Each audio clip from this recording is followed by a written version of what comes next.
This is Norman Kastner. And Betty McGill. We are outside the Chateau Ottawa in the nation's capital, where, momentarily, Prime Minister Phelps and Quebec President Gallant will arrive to dine with the Secretary General of the United Nations. An encouraging sign, Norm, is that the wives of all three will also be at the dinner. It's a gesture, perhaps only that, after a week during which the unthinkable has happened. 10 years of uneasy peace since Quebec's separation, finally culminating in what Prime Minister Phelps this morning called an act of war, but which Quebec President Gallant has characterized as a limited action by our troops in pursuit of natural justice.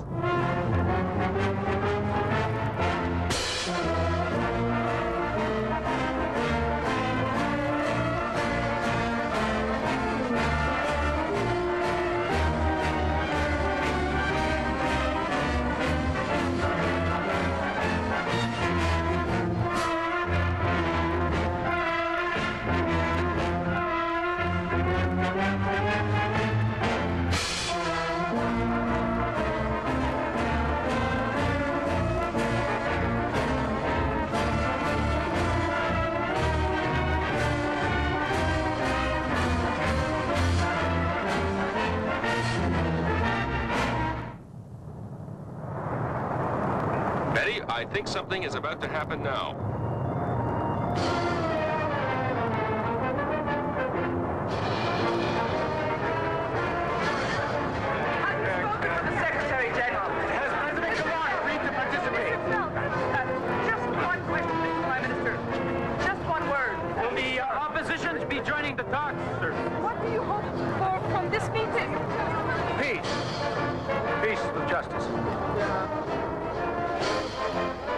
That band, they're playing an American piece. American, for God's sake. We should go straight to the Secretary General. Go directly to our rooms. Oh, we're late. I'm well aware we're late.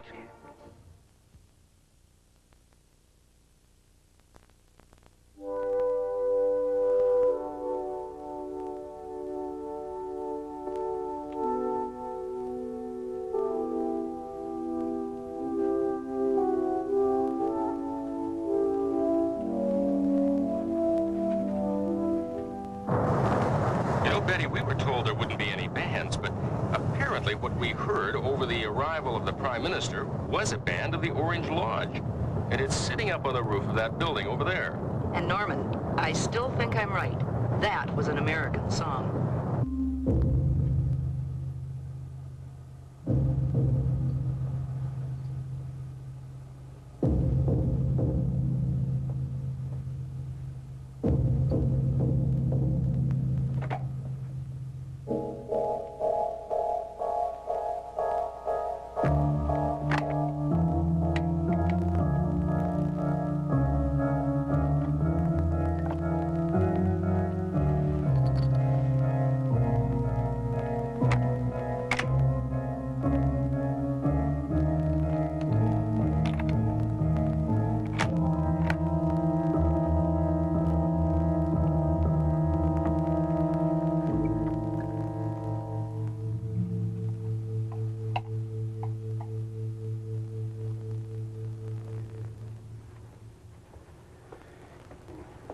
What are those?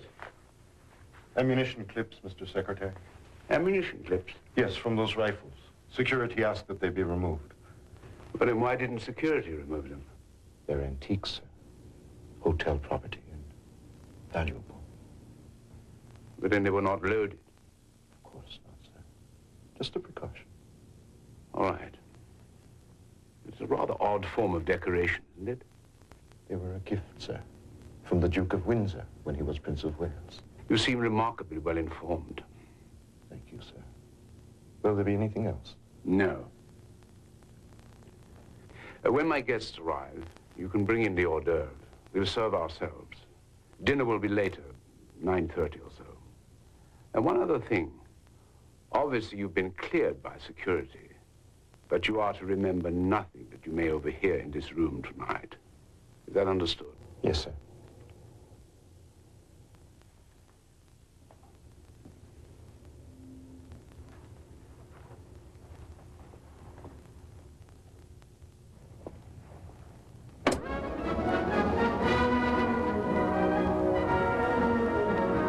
Turn down that dreadful music. I'm sorry. What did you say?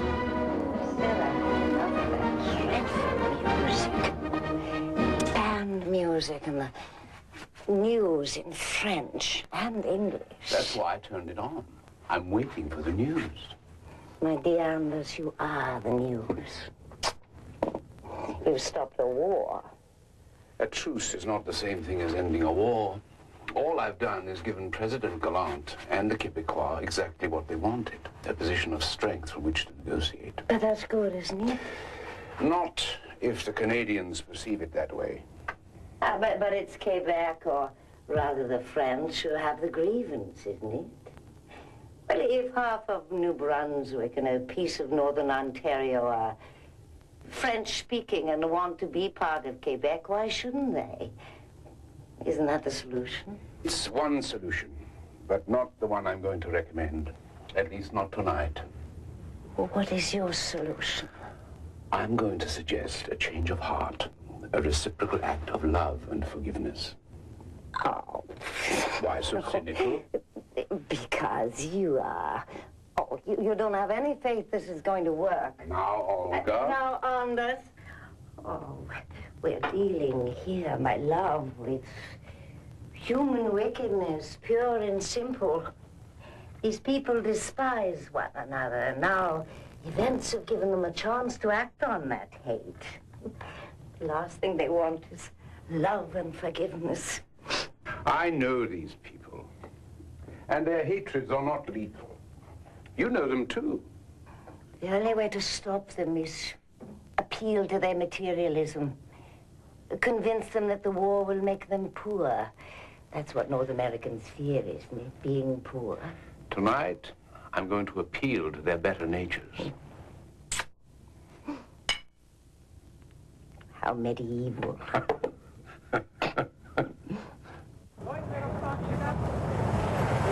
I knew Nicole Gallant in 1982 in Ottawa. Hang on just a second, Betty.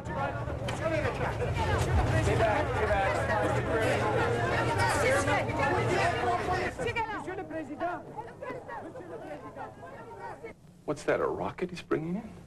Mr. Phelps agreed to participate. Monsieur Galland, Monsieur Galland, Monsieur Galland, What do you hope for from this meeting? La paix, tout en respectant la justice. Peace with justice. The identical words used by Prime Minister Phelps. A good omen, I think, Betty. A good omen that they should use the identical words.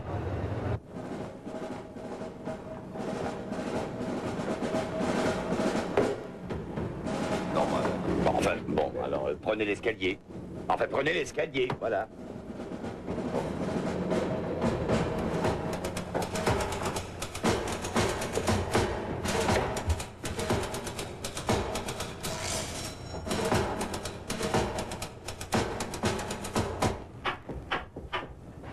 Yes?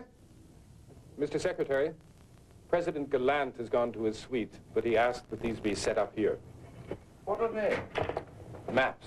I stressed that this evening was to be informal, that we should bring our wives. How Victorian.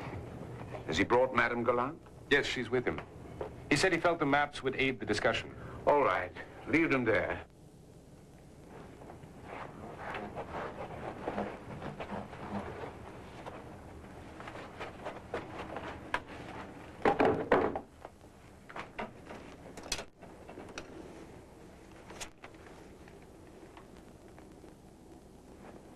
Aren't you going to look at them? Why should I? That's right. Why should you? We both know what they'll show. Gallant's last territorial stand in Canada.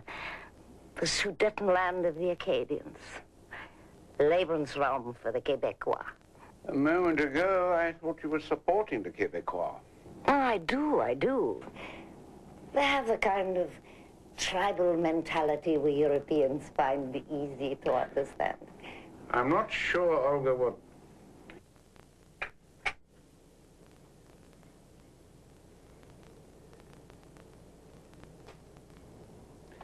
I don't like that waiter. Oh. Well, I spoke to him earlier. He seems very efficient. What don't you like about him? I don't know. Suddenly, when I was talking to him, I remembered Aunt Greta. The spiritualist? Yeah. He has brown eyes. Aunt Greta always said it was impossible to trust anyone with brown eyes. Anders, you are Secretary General of the United Nations. The 80% of the people you serve, including myself, have brown eyes. You're not Aunt Greta. You can't indulge in irrational prejudices. It wasn't a prejudice. Aunt Greta's point was not that brown-eyed people are less trustworthy. Quite the contrary. She was simply observing that they lacked the capacity to inspire trust. She always maintained that to be a successful confidence man, you had to have blue eyes. Still sounds like prejudice to me. It explains a lot. All those brown-eyed countries can't put together a government that isn't a tyranny. Perhaps that's because trust between them as individuals is impossible. You are joking. Of course. It's just that, as a theory, it makes as much sense as most of the analyses I'm given to read. And as for that waiter, I really don't trust him. And the most benign reason I could think of for not trusting him was Aunt Greta's theory. What's a small rodent whose natural habitat is Mount Ararat? 5 letters. Mr. Secretary, the Prime Minister of Canada, the Right Honourable Richard Phelps.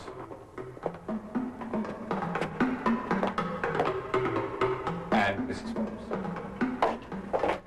Mr. Secretary, Richard, do call me Anders. You recall, we met some years ago. Elizabeth, how nice to see you again. Wish the circumstances were different. Olga, my dear, you cannot imagine how dreary Ottawa parties have become since you left. I've been reduced to talking politics. You've been rewarded, too. Prime Minister Richard Phelps. Anders, I must make certain things very clear concerning this evening. I'm only here as a personal favor to you. Thank you. I appreciate your coming. Is it still scotch and water? Yes, thank you. The same? That's a change. I don't believe these discussions can have any useful effect. Perhaps by the time the evening is over, you'll have changed your mind. Galland, from his wire to me and his public statement, seems to regard this whole thing as a negotiating technique, and by the terms of your truce, you seem to agree with him. That's not the case. That's not the case. If I thought it were, I wouldn't be here. Then why mention it? We've been attacked. Our territorial integrity as a sovereign state has been violated by an act of war. Our troops at Petawawa are prisoners, taken in the dead of night. 45 of our people are dead. Another 150 are wounded. Our Air Force at Halifax, Chatham, Rockcliffe, and North Bay has been destroyed. Hundreds and millions of dollars of equipment has been lost. Richard, I know all this. It's word for word from your television speech of this morning. Why repeat it? Mr. Secretary, we are at war. The only reason our troops are not actively engaging the enemy is that they're not in Canada. They are, as you know, in Europe with NATO, in the Mideast, in Cyprus, in Zimbabwe, in South Africa, and in the Malvinas. And all but one of these places we're serving the UN. I know. I've 60,000 men. Enough to drive those Quebecois bastards right back into the Gulf of St. Lawrence. Thank you. Have you finished? No. I want you to force Galland to withdraw his forces from every one of our territories by tomorrow night. Then we can discuss reparations. You've anticipated the agenda for tomorrow. Tonight, I want you and President Galland to contemplate a bolder approach to this tragedy. What? If you don't mind, I prefer to wait until he arrives. Which will be when? I asked him to let me have a few minutes with you. Why did you specifically request that our wives be present? Was that Galland's idea? I wanted a social dimension to our discussion. I thought our wives would be a civilizing influence. Anders is from the old school. Have you met Nicole Galland? Only formally. Richard has met Nicole. She worked in Ottawa, you know, before independence. Well, she's very cultivated, very attractive, but Civilized is about the last word that would leap into my mind to describe her. When this little adventure of theirs is written up, she should not be ignored. I thought that if you and President Gallant and I had anything to discuss, then obviously we could do so. Also, the bedroom on the left has a secure phone, which you can use if you wish. The one on the right is reserved for President Gallant. Well, who have you got on the switchboard? Jesus? We bypassed the switchboard. Your own people installed it. Would you like another drink? If you don't mind, I'll wait and see if Gallant's drinking. Elizabeth? Not just now, thanks. What's your response to all this? Fatigue. I feel indescribably weary. I don't know how Richard stands it. He actually seems stronger, more energetic than he did on our holiday. We were in Florida, you know, on holiday when this happened. Men are like that, though, aren't they? It's what they like about war. It's energizing effect. Now, that's nonsense. Nobody but a madman likes war. Ah, but you did say madman, though, didn't you? No, I didn't mean to imply that men are responsible for wars. I don't believe that. What I do believe is that men, more than women, fear loss of energy, drive, as you North Americans say, and a fight is a great energizer. Wait till you meet Nicole. You're looking well, Anders. I must say, the Malvina's agreed with you, obviously. All in all, the Malvina has been the most rewarding experience of my professional life. You know, that was a nice touch, inviting Lady Goose-Green and General Galtieri to the ceremony. I don't think General Galtieri knew where he was. Of course, he's very old and senile now and cries all the time. The public just thought that was emotion. Lady Goose-Green was as steely-eyed as when she was Prime Minister. Nobody even dared make fun of her name. But why on earth did she choose Lady Goose-Green? If she wanted to remind us of her greatest triumph, why not Lady Falkland? I gather there was already a Lady Falkland, or Lady Falklander, Harold Wilson's former secretary, and as it turned out, business partner. Oh, yes. I remember. I can see why she wouldn't want to be reminded of that.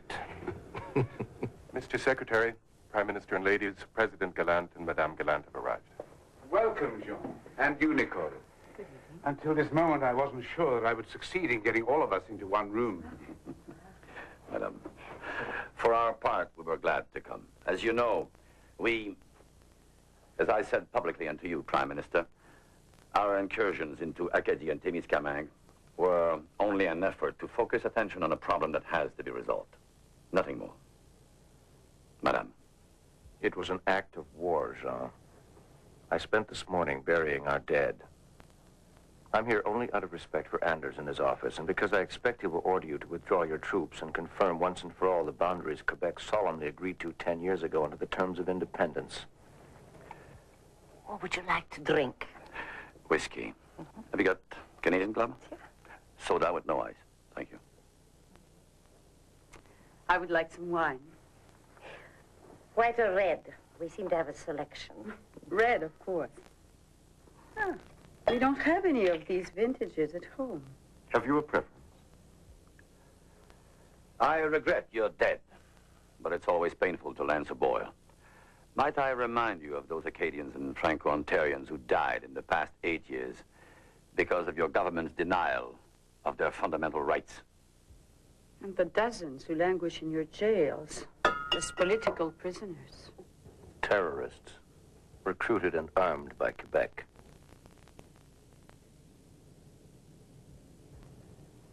When in doubt, pick the oldest. I always do. I'm not, tonight, going to ask anyone to withdraw. This evening is obviously not a purely social occasion. Neither is it a negotiating session. Vous nous mettez l'eau à la bouche. Olga thinks it's an exercise in pure folly. She says you people hate each other. Anders, now you're making it very difficult for me to act the perfect hostess. Couldn't you used to have quoted the lines and left me out of it? Not so effectively.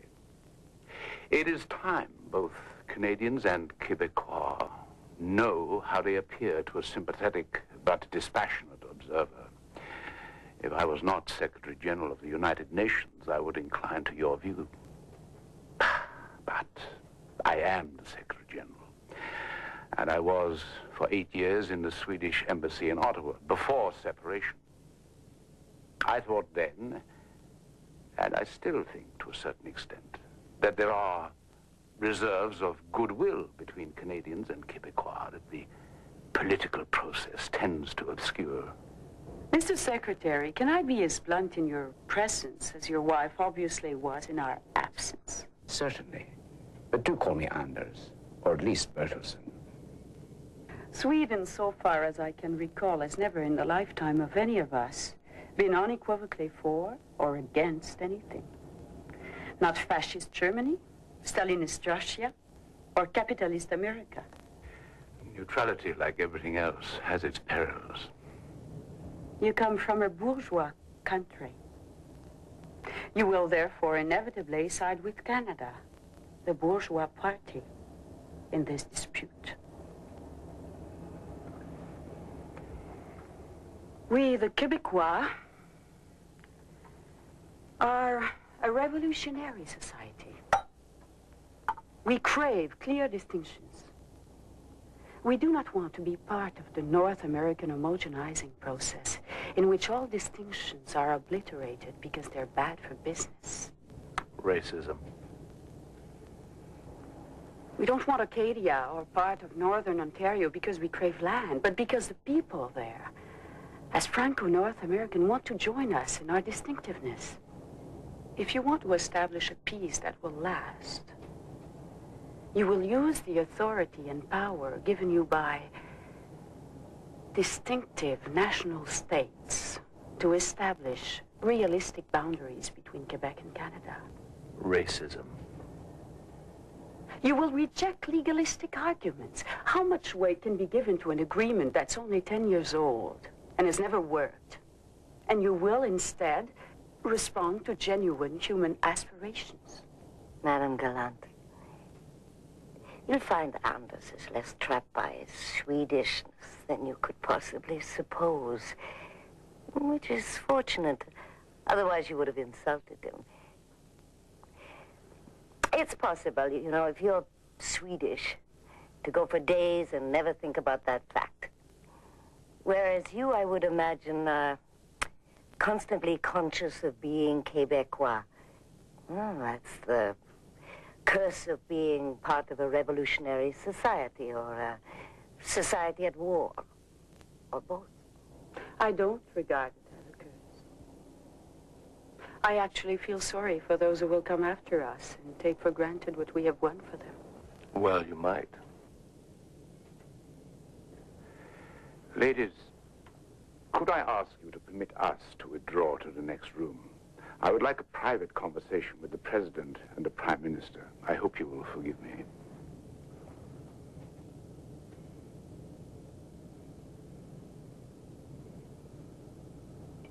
Would anyone like another drink? I seem to be the only one drinking. Nicole, something stronger. I only drink wine when I'm working. It's a little like work, isn't it? I'm sorry. I would like another drink. You know, women are always saying it's men, or primarily men, who make wars. That may be what's happening in the next room, you know. And you, too, who, I would imagine, have influence with your husband, seem content to let them make war if that's what they desire. Or am I being unfair? Not in the least. Jean and I work very closely. We influence one another very profoundly. If it is war that is decided on in that room, then I will feel I've been part of the decision. On the other hand, if the decision is for peace, the same will be true. That's the basis of our marriage. We truly are one. Aren't you his second wife? What's that got to do with anything? Well, I didn't mean to be tactless. It's just... I thought... Well, as you spoke, I just wondered whether he'd had that kind of relationship with his first wife. I didn't find your question tactless until you elaborated on it. I'm sorry. Actually, his first wife did not share at all in his political life and ideas. That is part of why they parted, I suspect. Not the lack of communication, just the lack of anything to communicate. Great men, strong men, often outgrow their wives. Oh, I think Richard, at least in his politics, outgrew me long ago. I think we share something else. Elizabeth, Nicole has answered my question. She confesses to being as warlike as her husband. Well, what about you?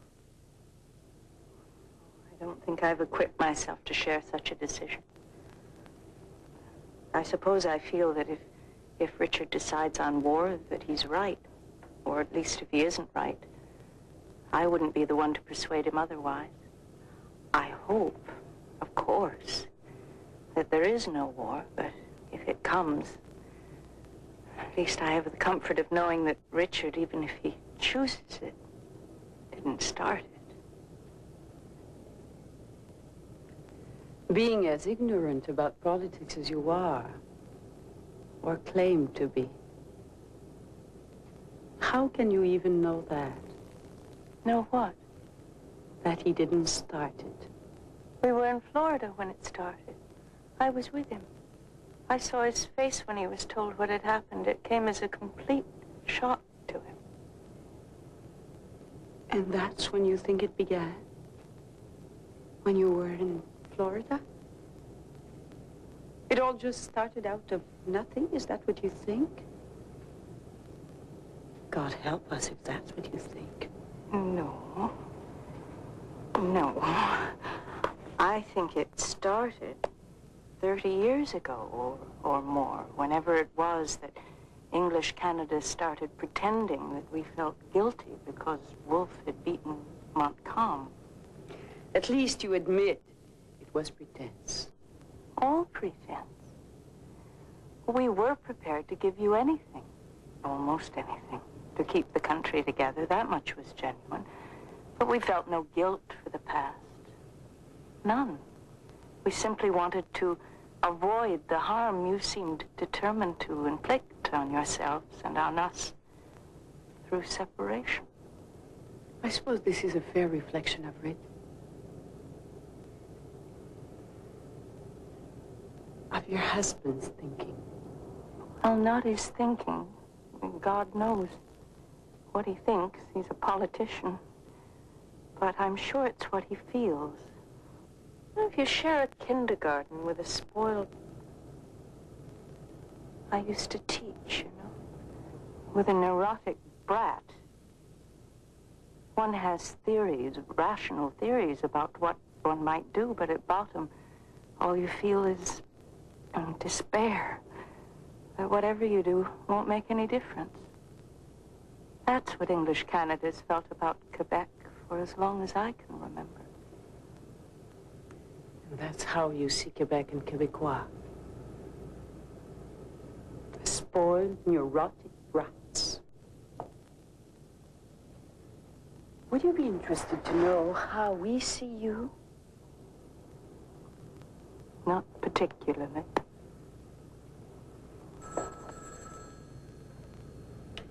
But which phone was that? Which phone?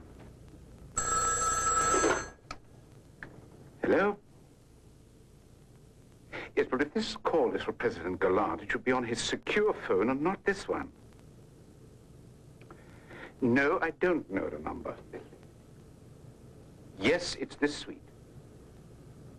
Yes, call back. Sure, perhaps you should go to your phone. They'll ring through there. making any progress? It's too early to say. I've just finished making a very long speech, and I heard no applause when I finished. I suppose, Nicole, you're finding the excitement you've always craved? Since when have you had any idea about what I craved? You violated the truce. You've been bringing your troops home. 6 transport planes with troops have landed in Toronto. 2 more are on the way. They're heading for Camp Borden, which lies beyond the prohibited area specified in the truce agreement. Toronto is within the prohibited area. And Camp Borden isn't. Had to land somewhere. I, for one, accept Richard's assurance that these troops will be assembled outside the truce zone. I hope you can, Jean. I cannot accept that. Absolutely not. 6 transports can't carry even a battalion if any equipment is included. So the numbers are not yet significant. What is significant is that the movement has begun. I doubt the Prime Minister intends to negotiate.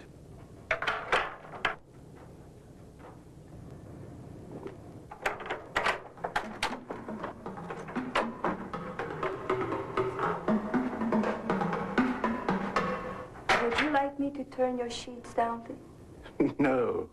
No, thank you. How did you get in here? Excuse me, sir.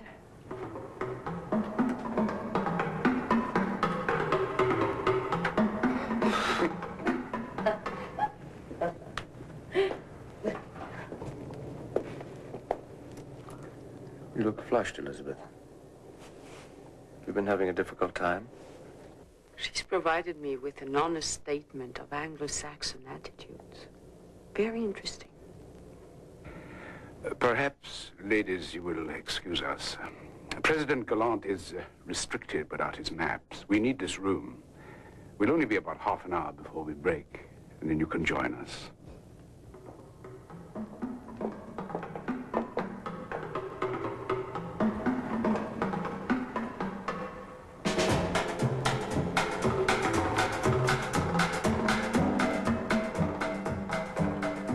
Waiter, would you split those up and put half of them in the other bedroom?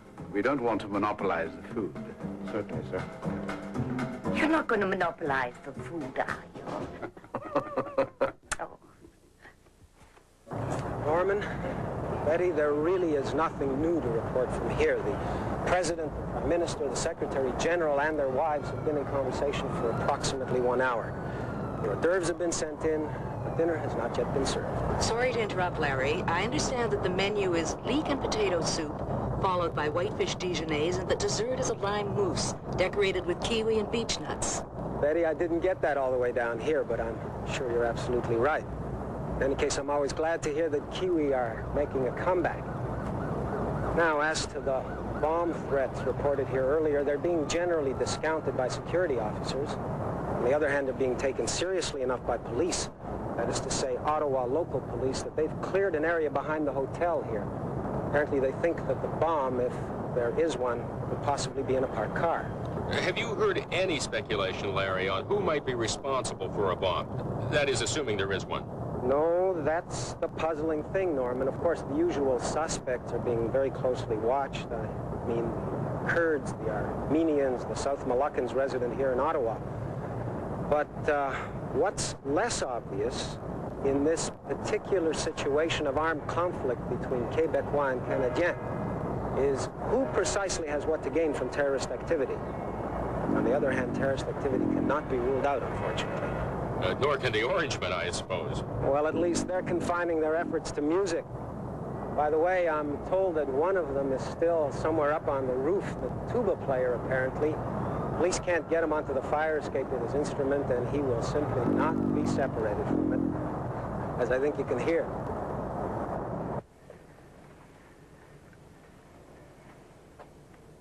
The waiter left you all the caviar. Jean, for all your revolutionary and militaristic fervor, you're a politician like me. I'm asking you to use your political sense and put yourself in the position I would be in attempting to explain to my electorate why I ceded 30,000 square miles of Canadian territory simply because you, in a sneak attack, had occupied it. I would be immediately replaced by someone who would promise to get it back, either from my own party or from the opposition. That's why the United Nations is important. Canadians, as I knew them, were flexible and even generous. Spineless. Nor, in my experience, were they guilty of excessive pride. Gutless. They know the occupied territories are French. They know the law you passed immediately after independence prohibiting the use of French and French education in these territories was both a mistake and an injustice. We've heard all this. They know that the violence and disruption that has characterized the life in these regions since independence and the passage of your restrictive law will become a permanent feature in Canadian life unless a solution is found. If the United Nations, as a worldwide neutral body, could endorse this solution, then I think your people, the vast majority of them, at any rate, would accept it. That's a pipe dream. It's not as though you were giving up very much. After all, as real estate, the 30,000 square miles is among the least productive in Canada. Wouldn't you worry, Anders, wouldn't the UN worry about rewarding armed aggression in this manner? Might it not establish a nasty precedent? It might, but the United Nations is nothing if not flexible in what it can accommodate. The United Nations had the authority to create Israel at the expense of the Palestinians, and then to create Greater Palestine at the expense of the Lebanese. Yes, we're always one country short. So don't tell me that UN cannot reward what you call aggression, but which for us is only an attempt to secure natural justice. I just remembered that I had neglected to provide the ladies with any caviar. That oversight has been corrected. Certainly. Certainly. I'll just place the caviar over here. Jean, as always, you present a plausible case, but one that conveniently ignores certain realities. In the first 5 years following independence, we accepted more than 1 million refugees from Quebec. Refugees, merde. Virtually all the English and Jews, a significant number of the Greeks and Italians, even some Quebecois. Refugees. Pure propaganda. They were people who placed their own immediate financial gain ahead of loyalty and patriotism. Our attitude was that we were well rid of them. And that they'd chosen the right country to go to. An opportunist heaven.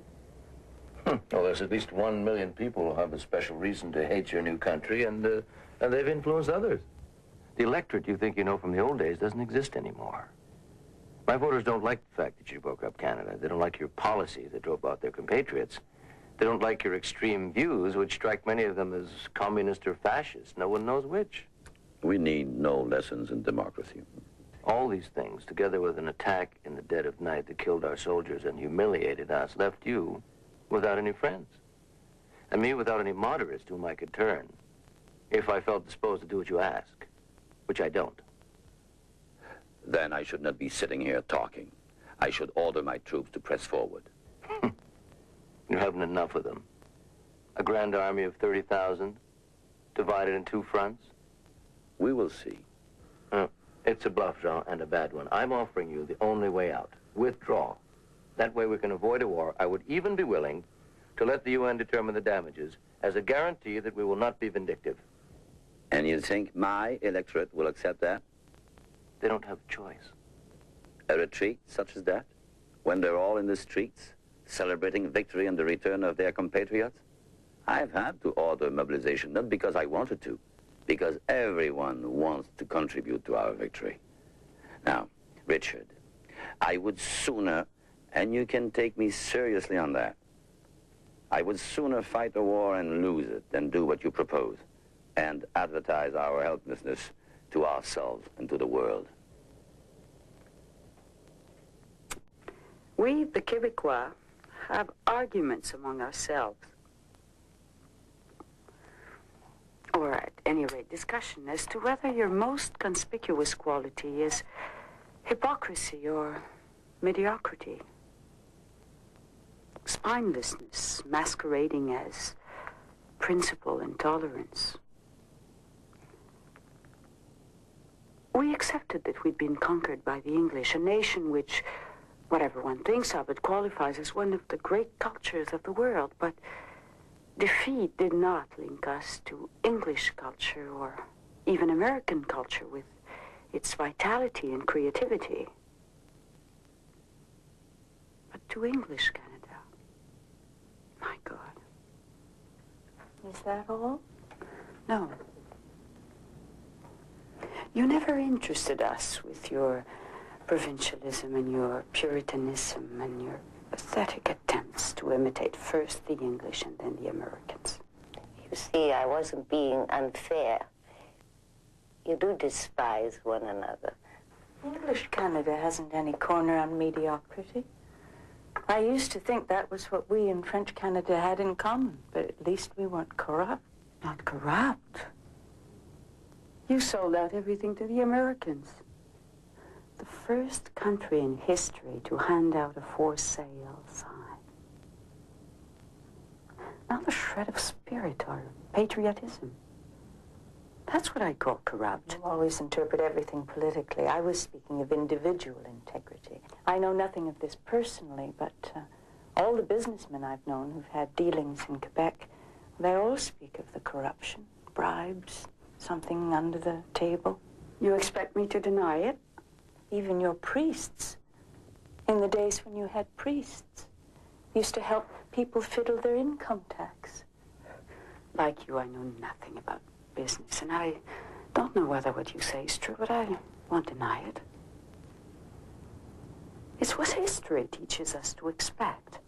History? Yes, history. For 200 years, English Canadians in our midst offered us bribes, and some of us got to expect them. I'm sure. All usurpers offer bribes. They like to pay a little for what they've stolen, and all subject people accept them, knowing they're being paid back with their own money. Everything comes back to that, doesn't it? To the defeat. If it weren't for the defeat, you'd be perfect. It explains all your shortcomings. Your characters, your circumstances, prospects, all perfect. That's why you strike us as spoiled brats. Or, let's say, adolescents. Isn't that what adolescents do? They blame everyone else for their shortcomings and dream of themselves as perfect.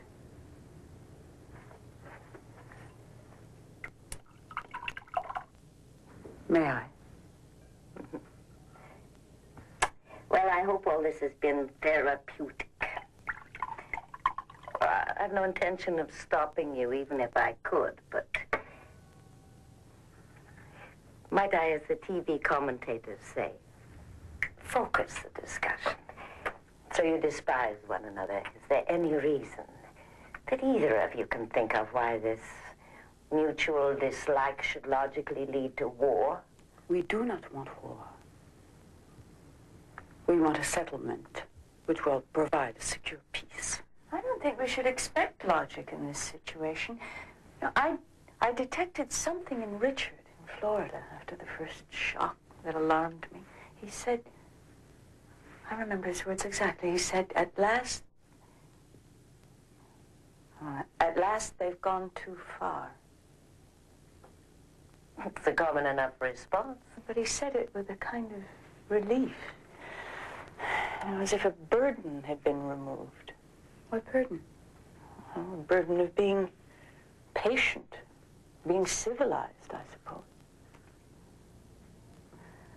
What arrogance. But maybe I'm wrong. Or maybe my own anxiety is taking refuge in a greater fear, the fear of war. I always try to imagine the worst, test my ability to bear it if it comes. Everybody does that. I don't. But I do find it instructive that the worst you can say about us finally is that we've tried your patience. I repeat, what arrogance. Until now. Yes, until now. Tell me, what was Canada, English Canada, impatient about? What were we keeping you from doing? What dreams and Visions of greatness were we frustrating. Nicole, what do you propose to do tomorrow, during the conference? I'm part of our delegation. I'll be at the conference. Why? Elizabeth and I were thinking that we might look around tomorrow, do a bit of discreet shopping, and that you might like to join us. I find that an obscene suggestion. Wasn't that kind of shopping, dear? How would such an outing appear to the people back home when it reached the papers? Yes, well, I thought that would be an advantage, you know. The calming effect of us going about our business. Well, you see, there's no way I can be seen with Elizabeth alone, and I at least have to appear neutral. We can play no favorites, Anders and I. And you're the tourist, Nicole. Wow. You can forget about it. Even if I wasn't busy, I wouldn't contemplate shopping, never mind with whom, when my country is at war or on the brink of war.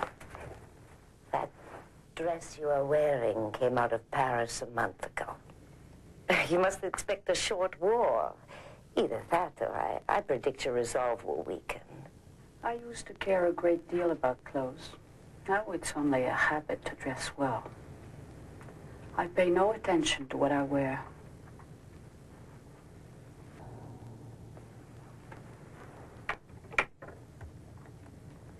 You had an affair with Richard, didn't you, when you were working in Ottawa? Dear me.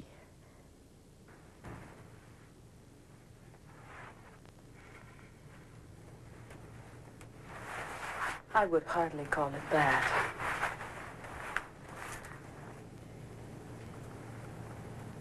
It was very brief, very unsatisfactory. Because it was brief? I assume you're not going to... No.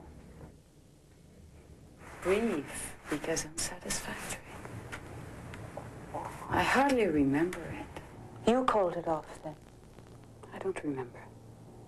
You remember. And it was Richard. It was Richard who called it off. He talked to you about us? No.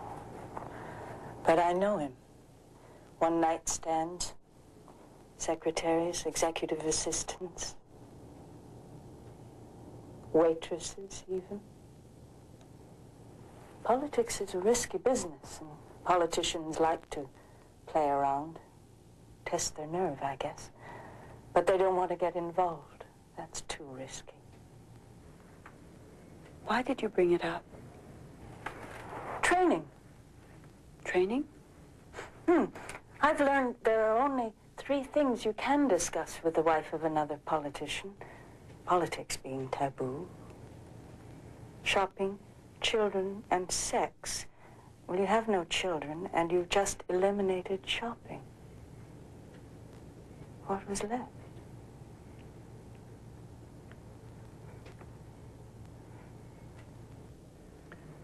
Yes, I know, but both of you seem convinced that it has to be a war. You, Richard, insist that Quebec gain nothing from its aggression. Jean, you maintain that withdrawal is impossible. The only alternative is more fighting. I think I agree with you. You do? You do. Absolutely. That is why I suggest a totally radical solution. Confederation between Quebec and Canada. That's ridiculous. Let me continue. Let's leave aside the fact that separation has proven harmful to both of you economically. That Canada was denied a market which accounted for at least the total of its pre-independence trade with the United States. That after 10 years, Quebec has still a currency that can't be traded. A circumstance which in effect has reduced you to a system of barter with the rest of the world. That's about to change. We've made the adjustment. As I say, leave all that aside. Do you suppose that you'll be allowed to pursue your war free of outside interference? What do you mean? Jean, we both know that Quebec can't win a quick victory. You just have too far to march.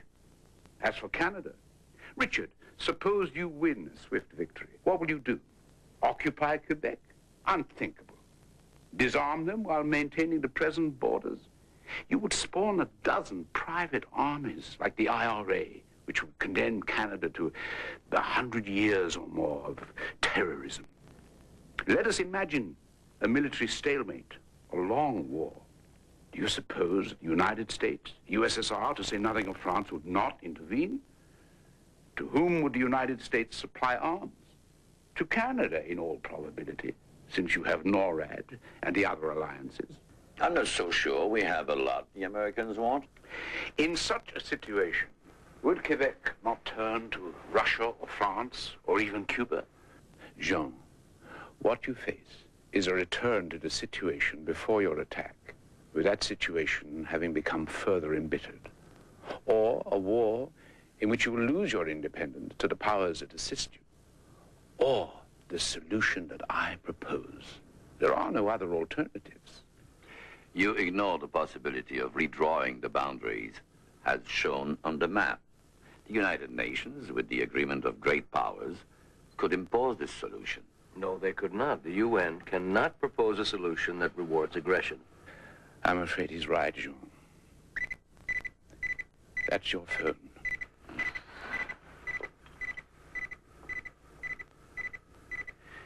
Richard, for you at least, my proposal must have some attraction. A restoration of Canada from sea to sea. Are you being cynical? What kind of Canada? One that presents Quebec a minority with absolute equality. What you suggest is impossible. Well, look on it as a device to save Quebec's pride. Suppose Jean withdraws and agrees to a conference to discuss confederation and reparations. It would give you a chance to test public opinion. If they don't go for it, you've lost nothing. Jean would be tarred and feathered if he agreed even to discuss confederation. Adding that to the agenda would make it even more difficult for him to accept such a conference. My dear Anders, you are out of touch. I'm asking, would you accept it? Leave the persuasion of Jean to me. President Galland, I'm sorry, but the Secretary of State is not in right now, and your call has been automatically transferred to me. You are President Galland, aren't you? Ah, yes, I see you've just come in on my screen. Sometimes these codes get mixed up. Last week, I kept getting the mayor of Three Rivers. Even when I called my wife to say I'd be late, I got the mayor of Three Rivers. What can I do for you? I'm Albert Theismann. Mr. Theismann, I want an explanation as to why the United States government is permitting, assisting the return of Canadian forces from Europe, Middle East, and Africa. I didn't know we were. Do you expect me to believe that? Yes. Yes, I do. Well, I don't. I was just informed by our Air Defense Command that you were landing Canadian forces with their equipment at Presqu'île, Buffalo, and Detroit. This information has been confirmed, and you say you know nothing about it. That's right. Would you prefer we speak French? Are you having difficulty with my English? No. What I would prefer are some answers. Do you think it's a helpful way for the U.S. government to behave? To thrust themselves into the center of a dispute, altering the balance of power when the United Nations is trying to effect a settlement? As I've just said, I know nothing about it, and I'm certain this secretary knows nothing about it either. You say our aircraft are involved. Have you checked with Defense? Could your Defense Department take such an action without you or the Secretary of State knowing about it? If your information is accurate, and you say it is, then they must have. Have you had any information from the Canadian government concerning the movement of troops or allocation of aircraft? For the movement of troops, no. They have asked us to sell them 300 fighter aircraft and attack bombers, but no action has been taken on that request that I know of. Would you know if action had been taken? Yes, I would, because the request would have come through us.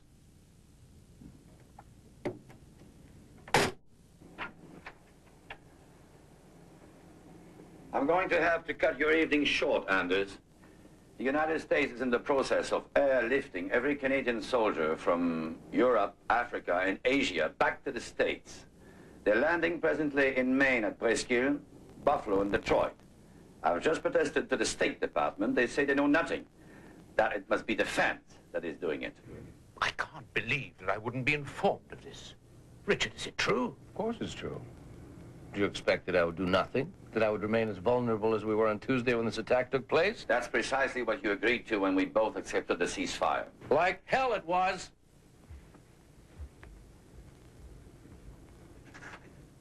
Look at your goddamn maps.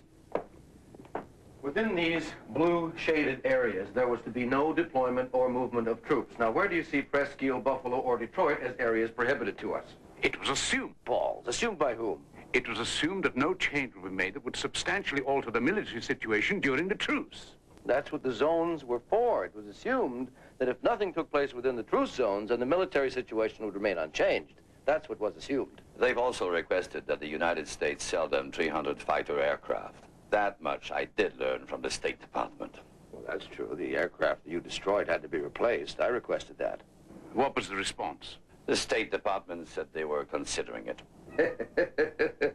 They lied to you, Jean. Some of those planes have already been delivered at Winnipeg and Thunder Bay. They lied? Yes, Jean, they lied. The Americans don't want a war on their border. It's Russia's border, too, you know.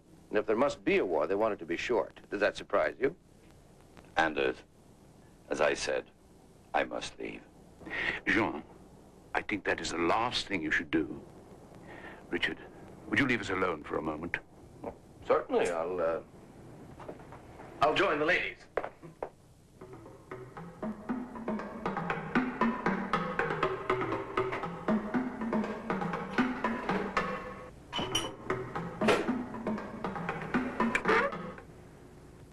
Anders felt the need for a private chat with Monsieur le Président. Can we interpret that as progress? I wouldn't count on it. Usually in these negotiating situations with Anders, I'm quite removed emotionally. I don't know the people involved. This is very different. That's a mistake. Anders should make these dinner parties and the participation of the ladies a normal practice.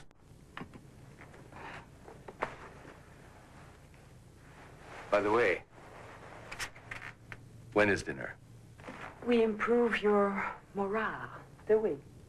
In that outfit, immensely. I suppose it's our responsibility to keep you amused. Had you been here earlier, we might just have done that. Richard can probably use a rest. I know I can. I should know better than to ask, but to what are you alluding? Nicole and I were comparing notes. We were doing nothing of the kind. Oh, I stand corrected. We hadn't actually got to the point of comparing notes. Nicole and I disengaged after a brief skirmish. Olga arranged a truce. I knew it. Elizabeth, why this uncharacteristic curiosity about Nicole and me? You know I occasionally wander. We've discussed it, and you also know I'm very discreet. But why bring up something that was over and done with 15 years ago? Because you still resent Nicole. Something made that brief episode different. What? Elizabeth, not tonight. We're trying to prevent a war. What's come over you? I've already told you. All right, then. If this will put an end to it. I spotted in Nicole very quickly that what interested her in me was my political prominence. Rather than? You felt used. Is that it? Yes. It's not the phrase I would have chosen, but yes, I suppose you're right. I felt used.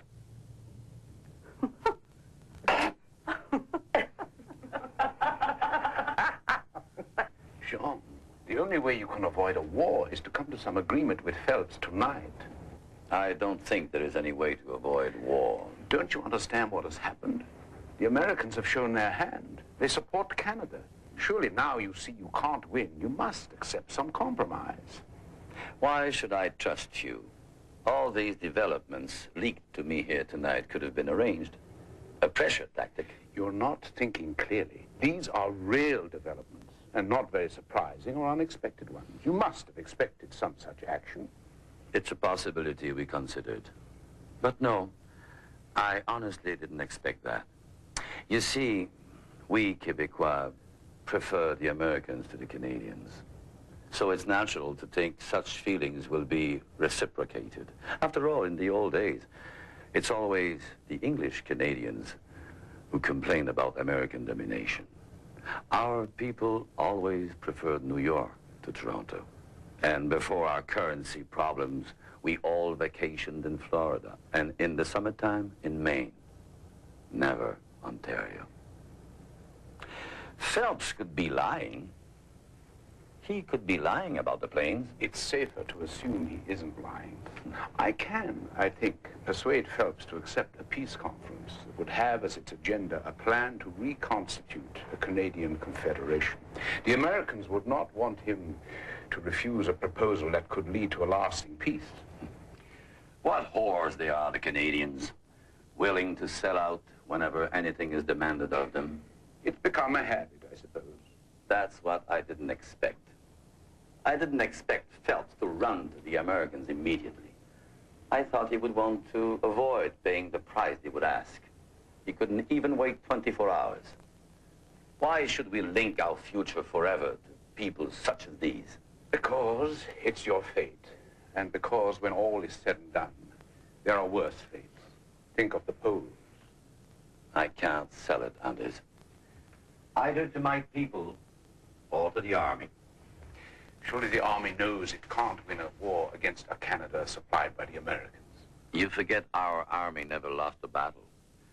General Lebel, who last week hardly anyone knew, could today defeat me in an election. Does General Lebel aspire to be president? Last week he didn't. We could orchestrate the conference to make it easier for you. What do you mean? The new Quebec within Canada would not, of course, be like the old Quebec. It might even include the territory you've occupied. The Union would be a restructured one, confining itself to common market, common currency, military forces, very little else, perhaps. Military forces? The Americans would insist on it. How do you know that? How do you know what they would insist on, unless all this was laid out in advance? No. You have my word that it wasn't. But I know what the Americans will want if I am to persuade them to pressure Richard. They will want to be assured that the war will not erupt again. Canadian victory is all that can assure them of that, and that precariously. I have the perfect way to test your suggestion, and I won't even venture my own opinion before I have. Jean, I think the decision must be made tonight. No testing will be possible. No, you misunderstood me. Can I be frank? Of course. Why do you think I married Nicole? She's accomplished, attractive, and intelligent. Why wouldn't you marry her?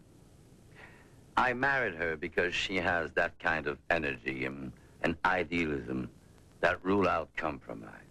While, after a lifetime in politics, I have reached an age where I perceive nothing but compromise.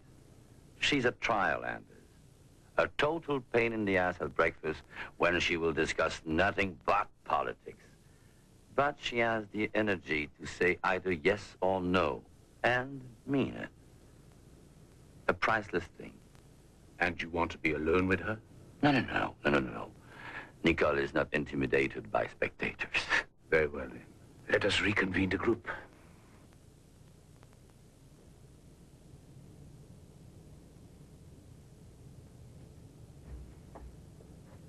Richard, ladies, Jean and I have finished. Would you care to join us?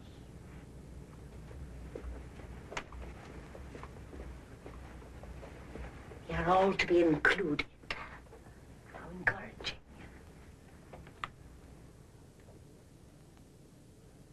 Jean, Richard has just informed us that his troops are on their way home, courtesy of the Americans. And also that they have re-equipped his Air Force. What does it mean? Eh bien, ma chère, it means that we have a decision to make. I don't see that we have one, except to call our friends and ask them to help us convince the Americans that we will escalate the war rather than lose it. Anders has an alternative solution. I told him I wanted you to hear it. I've heard it. I think it's madness. He thought that you, Jean, would reject it out of hand, but he seemed prepared to listen.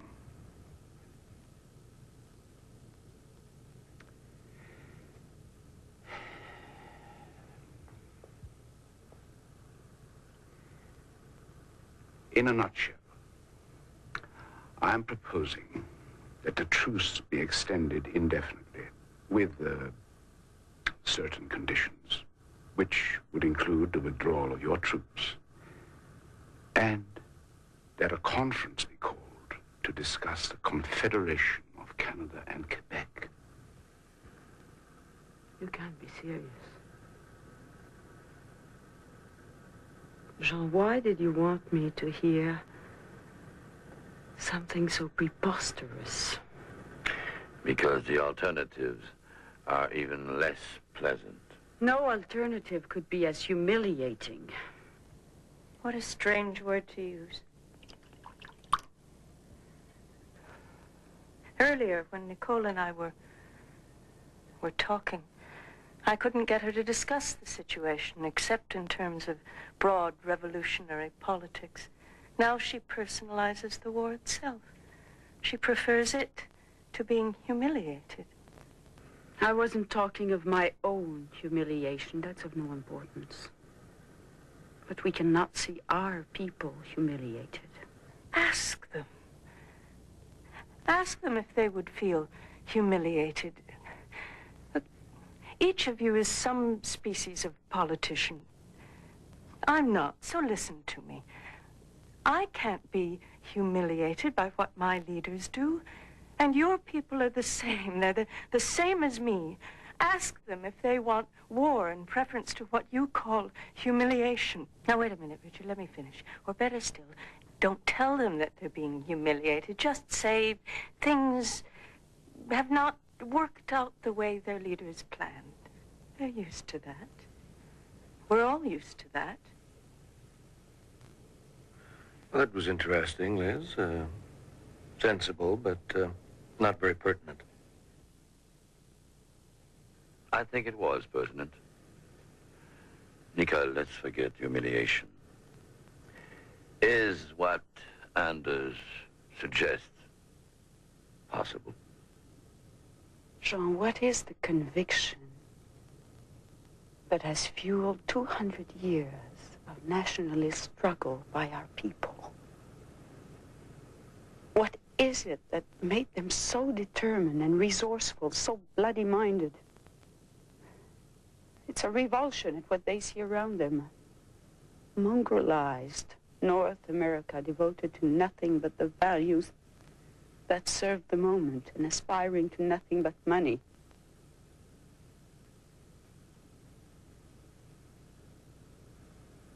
Our nation is a family. The only family in North America. As such, we are envied. Look at the Italians. In Italy, their history is Michelangelo and Da Vinci and Verdi. In America, it's Al Capone, Sinatra and Dean Martin. And English Canada, as we used to call it, what was it? What is it? Even they don't know who they are. They constantly talk about their identity like children, forever asking, what will I be when I grow up? Well, we the Québécois have an answer to that. Sans famille, personne ne grandit. Without a family, nobody grows up. Without a family, we don't know who we love or what we love or even how to love. We don't know what to sacrifice for, what to fight for.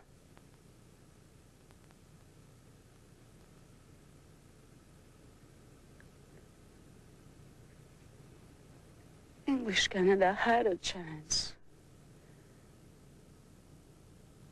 When the British Empire went down the drain, to build a distinctive country in cooperation with us. What did they do? They segued out of one empire into the other, the American. So smoothly that hardly anyone noticed. English Canadians have always paid lip service to a separate identity, provided it cost them absolutely nothing.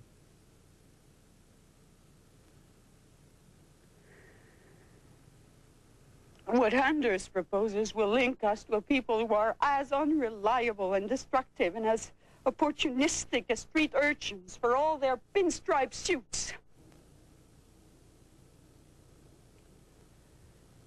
You do us an injustice, Nicole.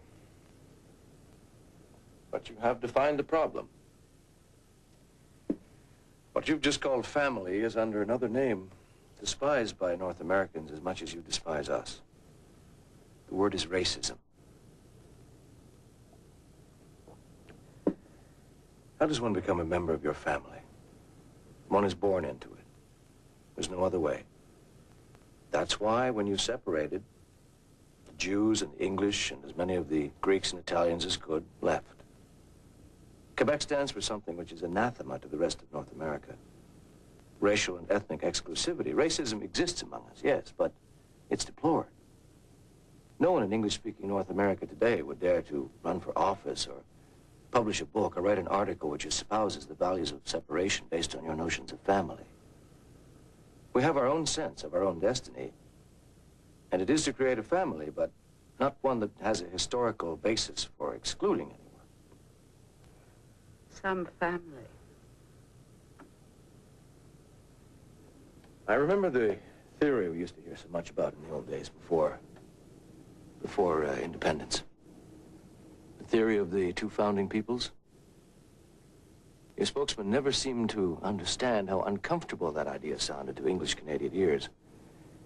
The English, you see, gave up the idea very early that this continent could become a second home for English culture, or that it could be populated entirely by Englishmen. Slaves and cheap labor were needed, you mean? Perhaps that was the reason. It doesn't matter. The people who came here, who were not English, insisted on a system that permitted them full citizenship, and they were right. And the English majority agreed. It matters very little, though, Richard, whether you seek our destruction because you want to reimpose English dominance or because of the lofty anti-racist principles you've just exposed. For us, it's the same thing. We don't seek your destruction. Yes, you do. You just haven't been able to achieve it. So you make not having achieved it a virtue.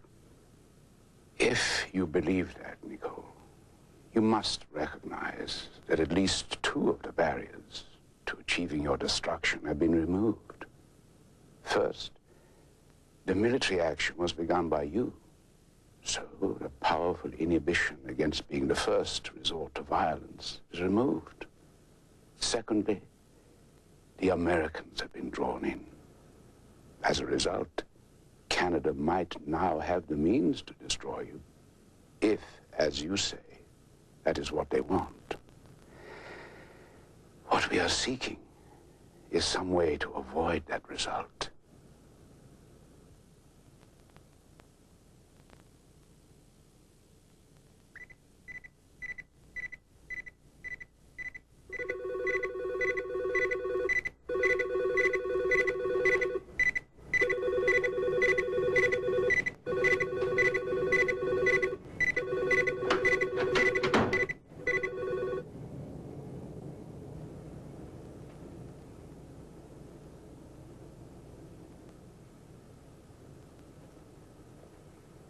Nicole, what is your response? The old Confederation failed. Why go back to it? Failure is relative. There were a lot of respects in which it didn't fail. And I'm not proposing to go back to it. I'm suggesting new discussions, and perhaps that the territory you've occupied might form part of a new Quebec. Then, too, the association could be a more limited one than it was before. How limited? Common currency, common defense and foreign policy, common market. Where's Stella?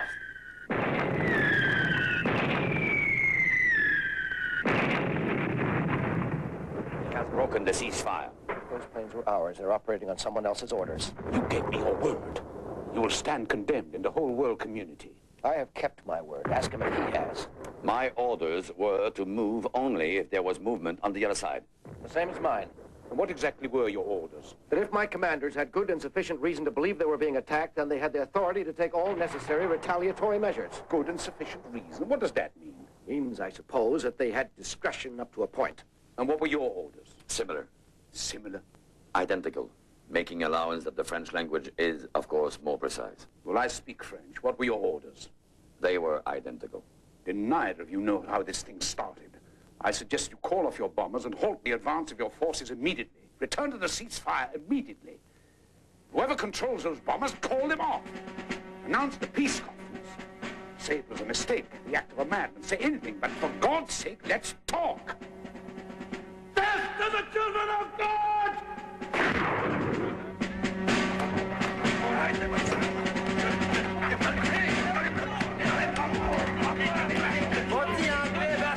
Goddamn frog!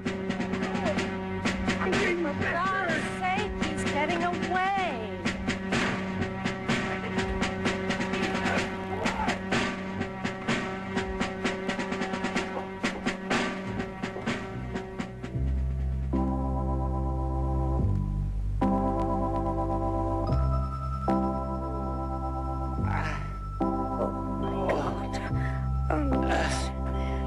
He missed.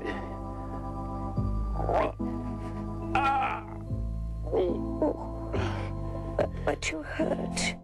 It would seem to be only a scratch. He shot me. That waiter. That brown-eyed bastard. He shot me. What was it he shouted?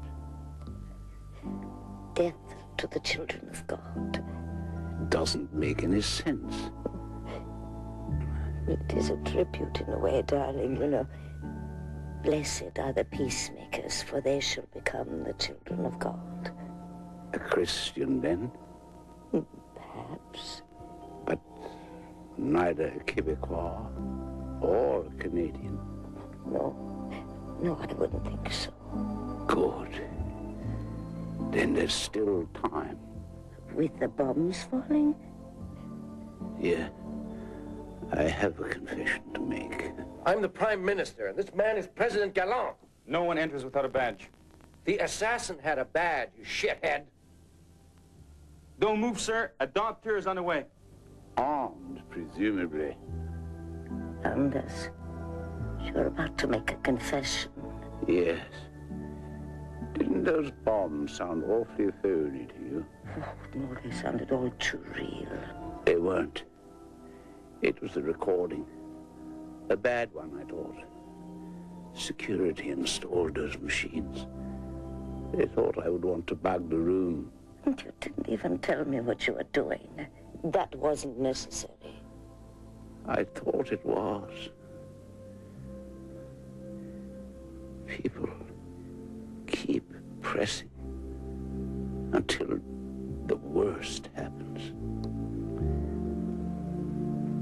I've come to realize that some way has to be found to confront people with the worst, the absolute worst, before it happens.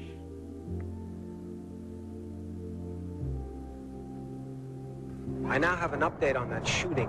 Apparently it is not serious, and the wounded man, a waiter, Actually, the head waiter in the Secretary General's suite is not in serious condition. I repeat, he is not in serious condition. Actually, he was only taken away from the hotel a few minutes ago by ambulance. Just how was he shot? Anything on that, Larry? No, I've got nothing on that, but I must tell you the area here is bristling with guns. I'm talking about pistols, automatic rifles, and various other kinds of small arms carried by security personnel. But the shooting itself was obviously an accident. Did it occur in the Secretary General's suite?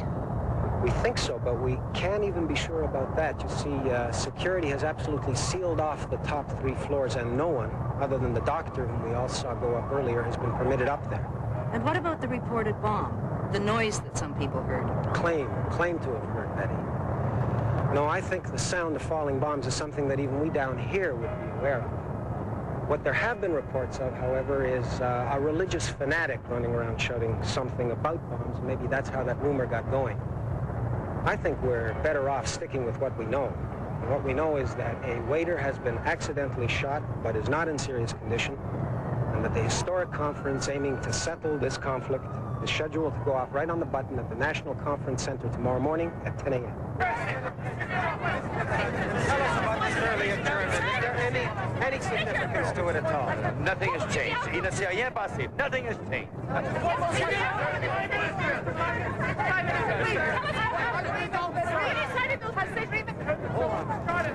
President Galland, Secretary General Burleson, and myself have had a useful exchange of views and have agreed that no statement should be issued at this time. The truce will continue. Hey, come on, I'm the doctor. You have no badge. No one enters without a badge. Well, Norman, Betty, that's definitely it from here. We've been told all along not to expect any announcements from tonight's meeting, which was essentially to be a social occasion, and that, apparently, is just how it's turned out. Good news, I think, just as I've always said. Excellent work. Thank you, Larry.